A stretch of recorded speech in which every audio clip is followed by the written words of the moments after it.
wakasema, kwanza tukizungumza tukasema tutafute kwenye mahoteli, tukawa tumesikizana kwenye mahoteli, lakini Mwenyezi Mungu mwenyewe amepanga kwa hapo, na mimi najisikia nimefarijika, na nyinyi mjisikie mmefarijika kiajabu. Pili, namshukuru ndugu Pastor Morris pamoja na wenzake, ina dada Juliet, kwa sababu ukaribisho huu sijawahi kuona, kusema kweli ni wa kimaajabu. Na kusema kweli nashukuru sana kwa ile heshima mlionipatia. Mimi sijioni kama yatakana kupewa heshima hiyo, lakini Mwenyezi Mungu kasema ukipewa heshima heshimika, na mimi nimeheshimika. Asanteni sana. Natoa shukrani kwa nyote, kwa sababu wengi wenu hamjaniona, wengi wenu mnanisikia tu.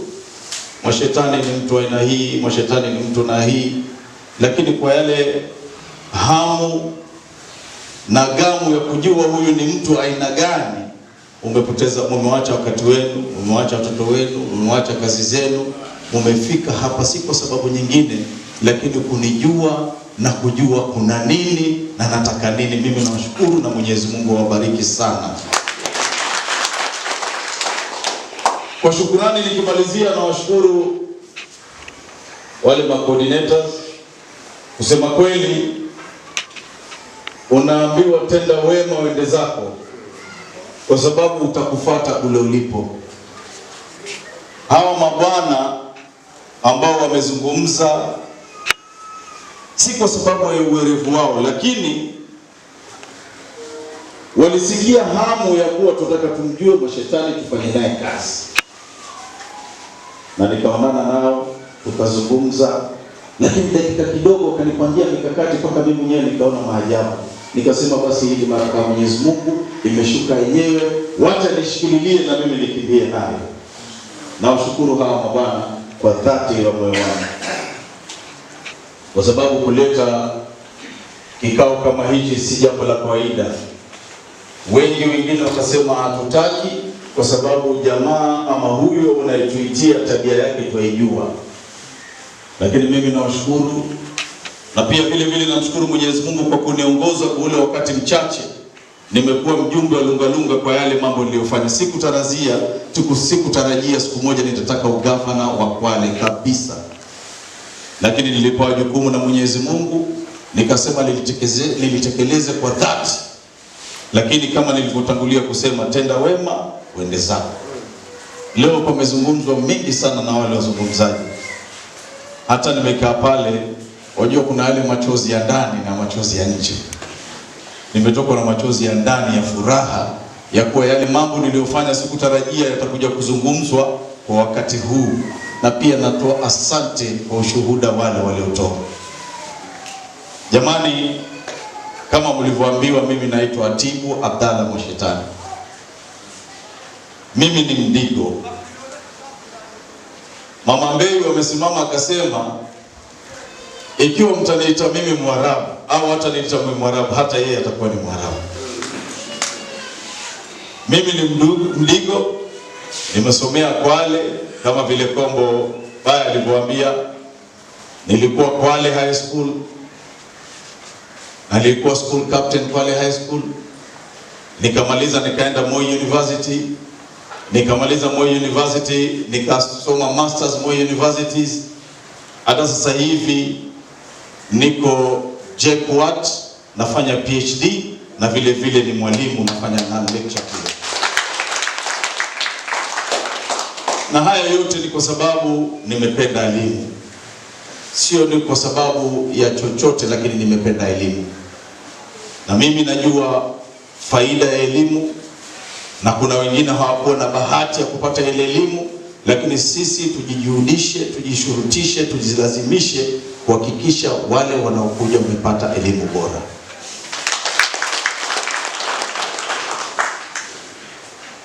Mimi nyumbani ni Vanga. Kama vile mzungumzaji mmoja alivyosema, kiongozi atatoka sehemu moja tu, hawezi kuwa kama mvua iko kila mahali, hapana. Kwao itakuwa ni mahali kumoja tu, kama Mvurya kwao ilikuwa ni Mwavumbo, sio? Lakini alipigiwa kura na Kwale nzima. Hata mimi kwetu ni Vanga, lakini maazimio yangu kwa uwezo wa Mwenyezi Mungu na mapenzi yake na kwa nguvu zenu nyinyi itapigiwa kura kama kupigiwa kura Kwale hii na Kwale yote. Mimi nimechaguliwa kwa mara ya kwanza 2013 ama 2013 kama mjumbe wa Lungalunga. Nilikuwa kwenye chama kinaitwa Ford Kenya. Chama ni cha zamani lakini kilikuwa hakijulikani. Wakati ule ilikuwa ukisikia ODM, pwani hii mtu anatetemeka. Lakini kwa sababu ya ile miaka nimekweko nikihudumia wananchi, kabla sijachaguliwa mjumbe, nikajua ukitenda wema, wema utakufuata, na wewe wananchi wataangalia ulichofanya, sio uko wapi.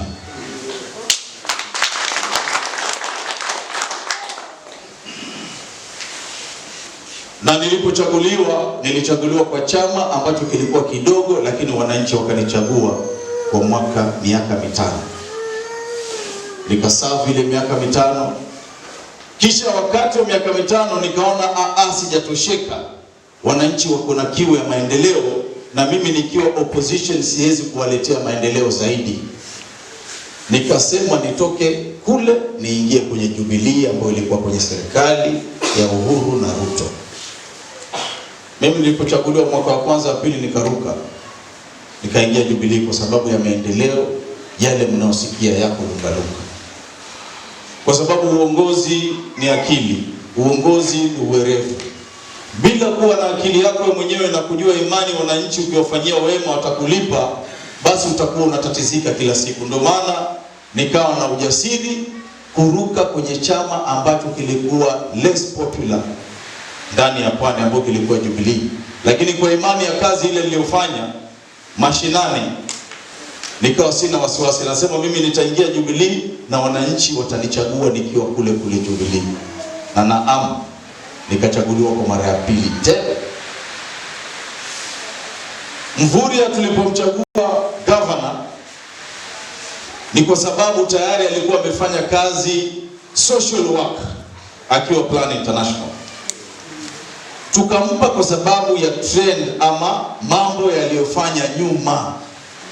Dalili ya uongozi ilikuwa imeonekana, ndio wananchi tukasema huyu twende naye kwa sababu tayari ameonesha tabia ya uongozi wakati alipokuwa chaguliwa. Ndio maana tukamchagua sote, makabila yote, pasi na kuangalia kabila, pasi na kuangalia ni nani,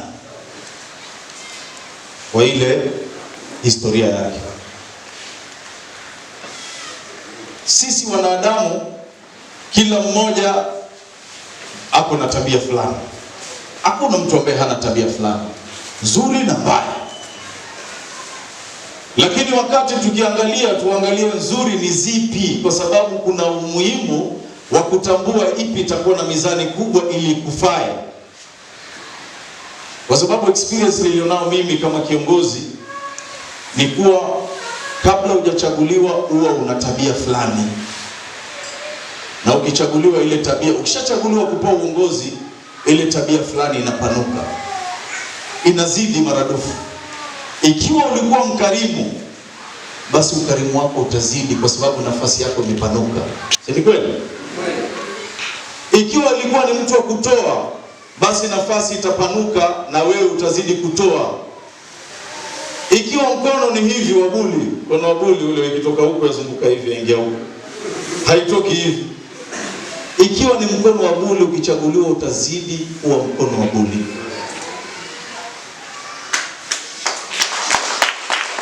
Na mimi usema uongozi sio ile pesa yenu ambayo imekuja na national, sio ile pesa yenu mnalipa ushuru, lakini ni imani. Leo kijana amesema hapa Davis ya kuwa campaigners wana mambo mawili. Kama huna haya mawili yote, basi haina haja ufanye kampeni. Kama yote huna, usifanye kampeni, kwa sababu haitakufaa. Utapoteza muda wako, utatumia wakati wako, utakosana na bibi yako, utakosana na bwanako, utapambana na watoto wako kwa malengo ya kuwa ambayo wewe mwenyewe huyajui. Ndio maana mimi Lungalunga, campaigners wangu wote ukiwauliza wenyewe watakwambia hayo mambo mawili lazima moja lipatikane, ama yote mawili yapatikane. Jambo moja ni kwanza, kama sisi wenyewe viongozi ambao tutafuta viti, kwanza tusidanganyane. Hakuna kiongozi anatafuta kiti kwa sababu ya kwanza iwe ni wananchi, ni mrongo. Sijui kama tunaelewana. Sababu ya kwanza ya mtu yoyote anayetafuta kiti ni yake kwanza, alafu pili ni wananchi. Hata kampeni, ukiwa kampeni kuna haja ya pale ulipo, kama umekuwa kampeni miaka 30 na hata mtoto wako hajui tofauti ya wewe uwe kampeni na usiwe kampeni, wachana na kampeni. Na ikiwa huko nyuma ilikuwa yafanyika kiolela olela, mnatumiwa kikampeni, kwa sababu ikifika wakati wa kampeni watu wanakwenda kimakundi, kimbare, maremazine, wadigo nao waenda kwenye mbare zao za cha ng'ombe. Lakini wakati wa shida hakuna mbare. Ukiwa na shida wewe, ukimpigia mbare yako, yule ambaye kesho nataka uongozi atakwambia hiyo si shida yangu, ni shida yako. Na mbare ipo, haija mbare. Na mimi kwenye uongozi wangu hilo ni jambo ambalo nimelikata. Hata mimi niko na ndugu ambao wako Kinango, lakini hakuna siku nitakaa niite ndugu niwaambie na waita ndugu ili nifanye siasa. Sifanyi. Ndugu wenyewe by sasa hivi yatakana wajue faida yangu mimi kama kiongozi, mbali na kuwa na waita. Wao wenyewe yatakana sasa hivi wajue nimekuwa kiongozi, wamefaidika vipi, mbali na kuwa mimi nitawaita. Mimi niite watu ambao ni kampeni, si ndugu niwafate. Ndio maana nikasema mimi na wenzangu kinajira, tukaeni tujue ni namna gani tutafanya hii siasa. Na mimi sijisifu, sina kingi, lakini kidogo nilicho nacho tunagawanya, kwa sababu siangalii haya madogo, naangalia kesho mbele ya Mwenyezi Mungu. Nitakayesaidia mmoja, simsaidii kisiasa, namsaidia kesho nikifika mbele za haki, huko niwe nimengojewa zawadi yangu, najua nimepata, kwa sababu nilisaidia mzee Saidi huko. Na hiyo ndio siasa yangu. Kina mama na kina baba, ni mengi ambayo nimefanya Lungalunga kimaendeleo. Kuna barabara zaidi ya 6 zinaendelea. Mkisikia barabara ya Shimoni imeingia lami, ya Kidimu imeingia lami, ya Lungalunga Vanga imeingia lami. Ukitoka Kibaoni sasa hivi ile bridge ya Mwena pale inapandishwa juu, tunapiga lami mpaka Mangulu. Ukienda kwenye barabara ya kutoka Kenyaloma, kwa wale wanaotembea Kenyaloma Kiranze, unatokezea na pale Maledi, hiyo barabara tunaitia lami ili tukamilishe zile loop zetu ndani. Leo inatakana ukitoka Vanga ufike Shimoni bila kuja kwenye main road. Nataka ukitoka sasa hivi, tuko na mipango ya ile barabara ambayo rais alikuja akasema imalizwe kutoka hapa Kinango kwenda Kwale. Nimeandika petition itakuja kutoka Kinango ushikane na ile Mangulu ambayo tumeitia lami. Pitie Ndavaye nje Mangulu. Ukitaka kutoka Kisamburu hapa uende Kinango ufike mpaka Lungalunga, iwe ni kazi rahisi kwako, dakika 10-15. Na hiyo barabara yote ikishikanishwa, hiyo kutakuwa na activities za trade zikiendelea. Nimepeleka mtambo wa kutengeneza samaki ama fish processing plant Shimoni. Hata sasa hivi inafanya kazi. wako na boti karibu 90 wanazileta ambazo zitaandika vijana kazi. Haya mambo ya COVID kidogo yametatiza, lakini yakipungua polepole kwa uwezo wa Mwenyezi Mungu zitakuwa zimefika na tutaandika vijana kazi hata huku kutoka Kinango na sehemu zingine za Kwale. Shimoni Port tayari tumefukuzia, inajengwa Shimoni Port. Ili itakuwa ni kama port ya Mombasa.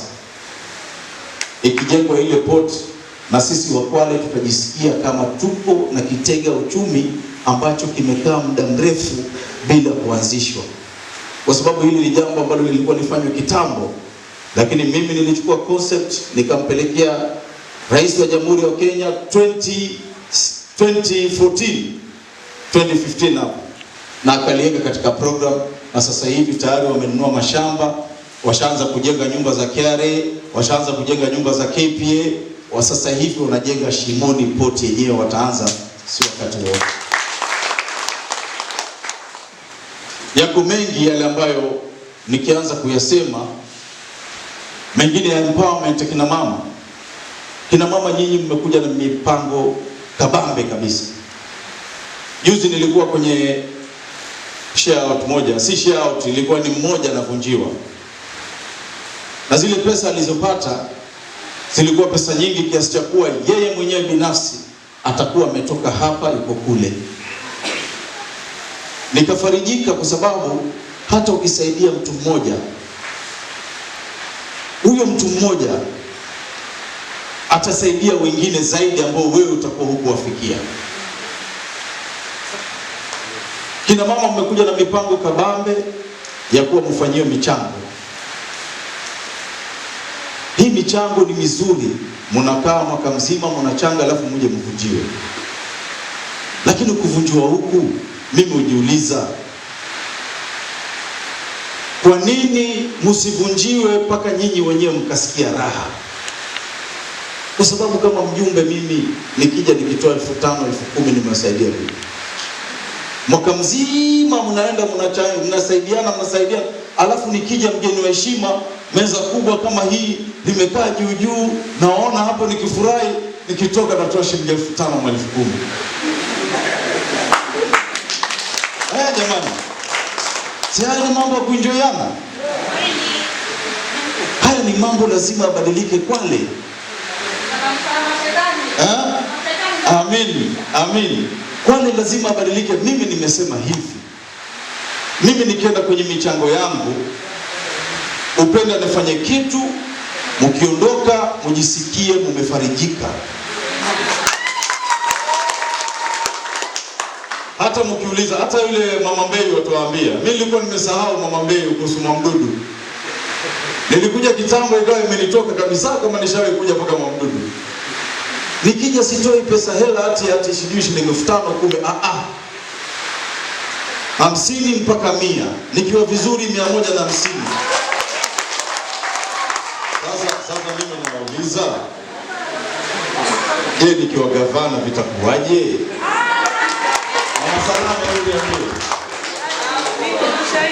Nikiwa gavana kwa uwezo wa Mungu jamani, nikija mimi si 100,000 wala 500,000 kwenda mbele, milioni. Tunaona katika mipango yenu, na hii inakwenda na tabia ya mtu kama nilivyosema inazidi kupanuka akisogea mbele. Ikiwa sasa hivi nikija natoa 100,000 ama 1,150,000, mkinipa gavana sitatoa 1,500,000 ama 1,000,000. Nikiwa fiti sana kina mama mmeniita, vikundi nimeona ni vingi mmeniita, jamani 2,000,000. Kwani ni nini hizi pesa? Tutaziacha hapa. Mkifurahi kina mama wangu, mimi nimefurahi. Kwa hivyo msitatizike kabisa. Mimi siangalii kabila, siangalii rangi, siangalii dini. Naingia makanisani, tusaidia makanisani, tusaidia misikitini, kwa sababu wote ni waja wa Mwenyezi Mungu. Na sisi tumepewa masuhulia, tumepewa nafasi ya kuongoza, lakini ni wa kwanza tukicheza tutaingia motoni kwa kubagua wananchi wale ambao na mimi hilo ndo nalikimbia kwa yote. Kwa sitaki kubagua, sikuja kuomba kura kwa sababu ni Mdigo, nimekuja kuomba kura munisaidie kwa sababu ya ile kazi niliyofanya, muiangalie ili uko mbele twendeni pamoja. Narudi kwa yale mawili yale ambayo ni muhimu, kina mama na kina baba. Mimi niko na furaha kwanza leo kuwa nimeanza, sijawahi kuingia kinango na kupangiwa mikakati kama hii. Huu ni uzinduzi wa kwanza kuwa nimechagua timu ambayo tutakwenda nao pamoja. Seek and you shall find. Knock and the door to you shall be opened. Mimi nimekuja kugonga. Nimekuja kugonga binadamu.